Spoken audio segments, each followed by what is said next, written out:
अस्सलाम वालेकुम वीवर्स, उम्मीद करती हूँ आप सब ईमान और सेहत की बेहतरीन हालत में होंगे। वीवर्स, मेरी एक आदत है कि मेरी हर चीज़ आलमोस्ट नई ही रहती है। मैं चीज़ को ऐसे इस्तेमाल करती हूँ कि वो ना तो ज़्यादा ख़राब होती है और ना ही रफ़ कंडीशन में जाती है। So I do care a lot about my things. तो वो कुछ भी हो, कपड़े हों, जूते हों, ज्वेलरी हो या फिर रिलेशन्स हो, मैं हमेशा कोशिश करती हूँ कि कुछ भी ख़राब ना हो। दूसरी चीज़ कि मैं ना अपने सेल फ़ोन में मौजूद जो चैट होती थी उसको डिलीट नहीं करती थी, क्योंकि उसमें हर इंसान ने कोई ना कोई अच्छी बात की होती थी। तो आई ट्राई कि वो हमेशा रिटर्न में मौजूद हो इनबॉक्स में। जब भी मैं फ्री होती थी तो एक बार फिर से पढ़ लिया करती थी। नाउ आई फील कि ये सब कितना चाइल्डिश था या बचपना था।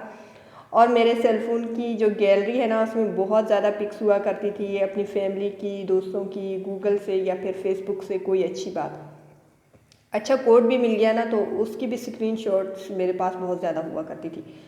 तो सेल फ़ोन का सिस्टम भी रोज़ कहा करता था कि बस कर दे बाजी, तेनू अल्लाह दा वास्ता, मैं और नहीं बर्दाश्त कर सकता। मगर मैंने कहा नहीं, थोड़ा सा और। बस फिर क्या, सिस्टम क्रैश हो गया और सब कुछ डिलीट हो गया। मुझे दुख हुआ और दिल में भी बहुत उदास हुई मैं। क्योंकि मैं ना उन सब चीज़ों से बहुत ज़्यादा अटैच्ड थी। वो सारी चीज़ें मेरे लिए बहुत इम्पोर्टेंट थी। जस्ट बिकॉज के मैंने उन्हें संभाल संभाल के रखा था। उससे पता है क्या होता है कि हम कपड़े नहीं देते, चैट को डिलीट नहीं करते, क्योंकि हम ओवर अटैच्ड हो जाते हैं उन सब चीज़ों से।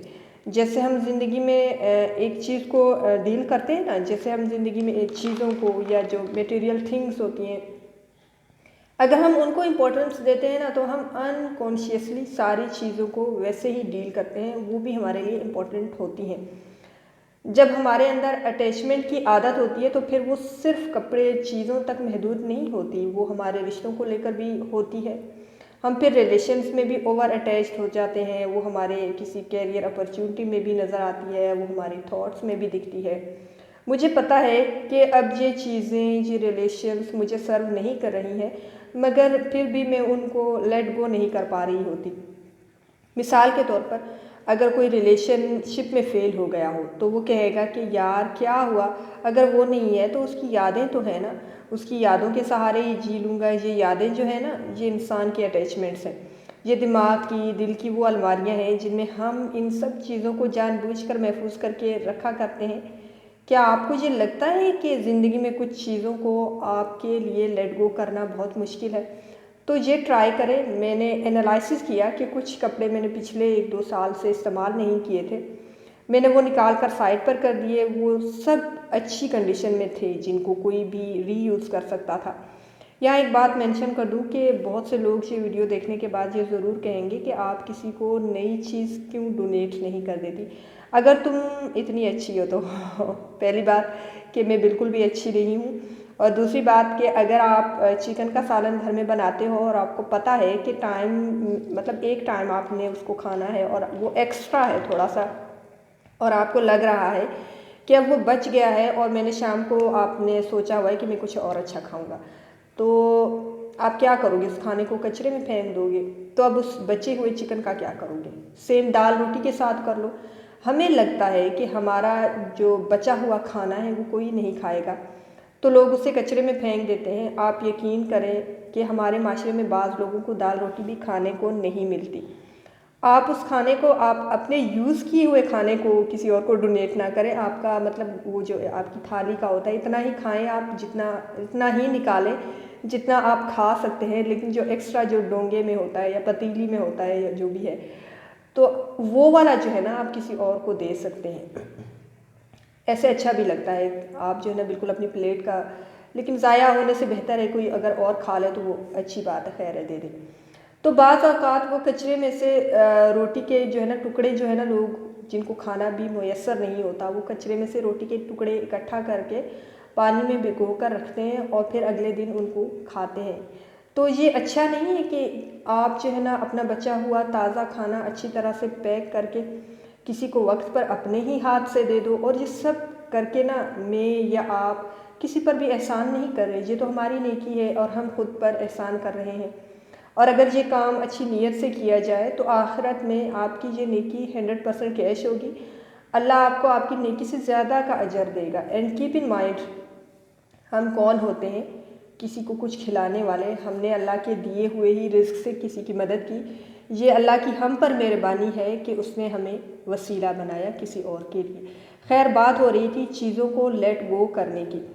तो जब मैंने वो कपड़े किसी को दिए तो मुझे बहुत खुशी हुई। पहले तो जो इतना कुछ इकट्ठा हुआ था वो कम हो गया। और जब भी आप बाहर कुछ साफ़ करते हो ना, अंदर भी कुछ ना कुछ साफ़ होता है। उसके बाद दूसरी चीज़ मैंने इकट्ठी की हुई थी चैट को, वो डिलीट कर दिया, गैलरी को साफ़ किया। अब जो कुछ भी है ना सेलफ़ोन में, वो सिर्फ सेलफ़ोन से रिलेटेड है या फिर चैनल से रिलेटेड है या फिर 2 मंथ का जो डेटा होता है, जो मुझे जिसकी ज़रूरत होती है वो रखा होता है, या जो चीज़ मेरे लिए इम्पॉर्टेंट होती है वही मेरे पास होती है।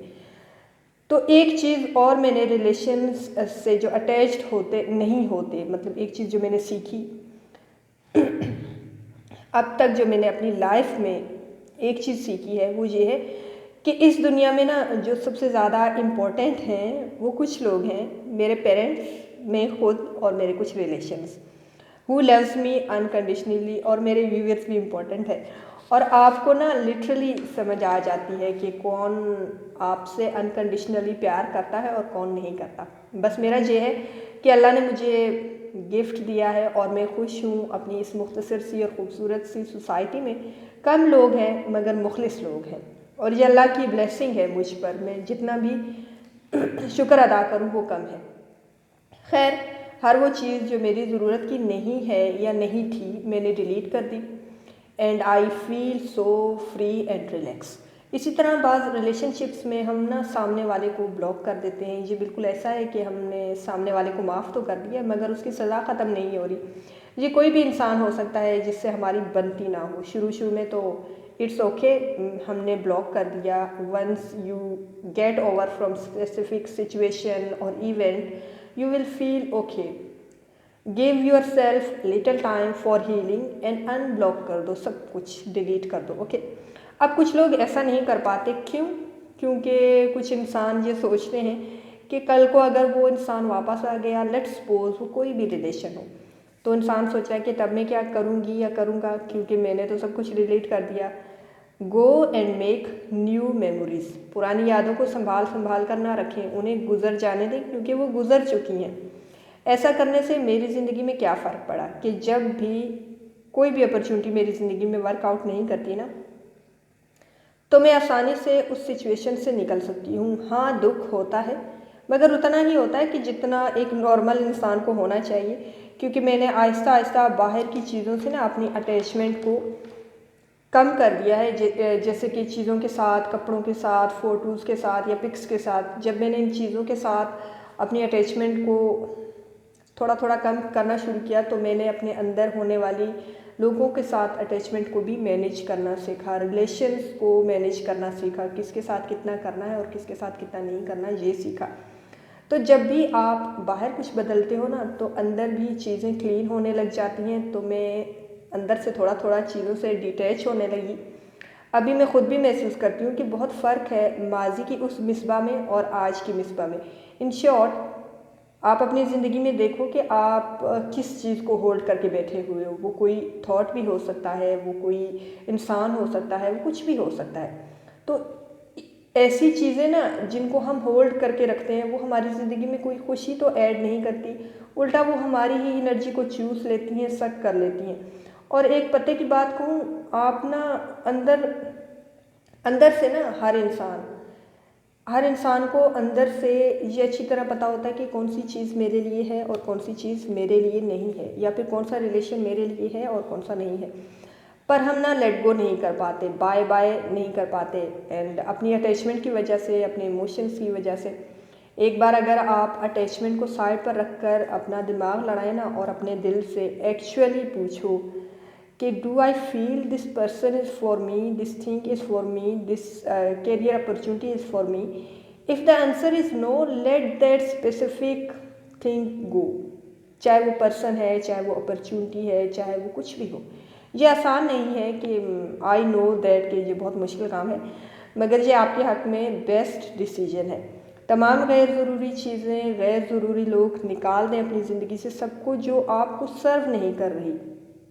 हाँ, वो किसी और को सर्व कर रही होंगी, आपको नहीं कर रही, तो आप उनको अपनी लाइफ से निकाल दें। ऐसा करोगे ना तो चीज़ों से, लोगों से बहुत आसानी से मूव ऑन कर पाओगे। थोड़ा सा टाइम लगेगा मगर आप कर लोगे, और उसके बाद जो आप ट्रांसफॉर्म होकर एक शानदार इंसान बन जाओगे ना, आप बदल जाओगे बिल्कुल। और लोग आएंगे और लोग सोचेंगे कि भाई इसको क्या हो गया है, कितना बदल गया है, और इसको तो कोई फ़र्क ही नहीं पड़ता। तो फ़र्क पड़ना भी नहीं चाहिए, क्योंकि ये लाइफ है। और मैं हमेशा कहती हूँ कि ज़िंदगी ना एक प्रोसेस है, और इस प्रोसेस के ज़रिए से गुज़र कर ना हमने अल्लाह तक पहुँचना है। तो आप इस प्रोसेस में उन्हीं चीज़ों को इम्पोर्टेंस दें जो वाकई मैटर करती हैं, और जो मैटर नहीं करती उनको निकाल दें अपनी ज़िंदगी से। जैसे हम अपनी गैलरी से या हम अपने सेल फोन से गैर ज़रूरी चीज़ों को निकाल देते हैं ना, तो ऐसे ही अपनी लाइफ से ऐसे लोगों को निकाल दें जो आपको सर्व नहीं करें। जो रिलेशंस आपके लिए इम्पोर्टेंट हैं उन्हीं को अहमियत दें। ऐसा ना हो कि वक्त गुजर जाए और फिर आप पछताते रहें कि हम किस चीज़ के पीछे भागते रहे और क्या हमारे लिए अहम था। फिर जब इंसान खो देता है ना, तो इंसान को एहसास होता है। तो बेहतर यही है कि आप वक्त पर ही इस चीज़ को फील कर लें कि जो ट्रू मीनिंग्स हैं ना, या ट्रू मीनिंग में आपके साथ कौन है और कौन नहीं है। क्योंकि आप जब ये ट्रिक सीख लोगे ना, जब आपको ये समझ आ जाएगी कि असल में क्या मैटर करता है और क्या मैटर नहीं करता, तो फिर आपकी जो है ना अटैचमेंट है ना रिलेशंस के साथ, वो भी बैलेंस हो जाएगी। और आपको ये समझ आ जाएगी कि कब, कहाँ, कितना और कैसे करना है। जो व्यूअर्स चैनल पर नए आए हैं वो चैनल को सब्सक्राइब ज़रूर कर दें, नोटिफिकेशन बेल को दबाना ना भूलें, वीडियो को लाइक करें और ज़्यादा से ज़्यादा शेयर ज़रूर करें।